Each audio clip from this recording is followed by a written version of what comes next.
Hello again, everyone. Truck CB Sales here with a tune-up report for Stephen in Tennessee on the RCI-2970N4.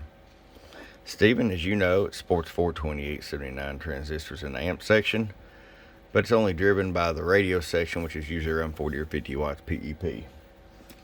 You want an amp switch? We put an amp switch right there on the back for you.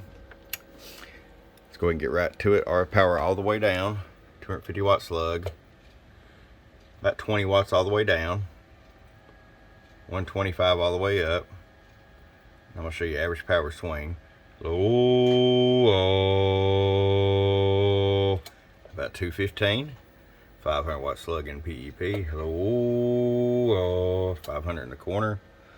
Let's roll the carrier all the way down. Hello, 1, 2, 3, 4, 5.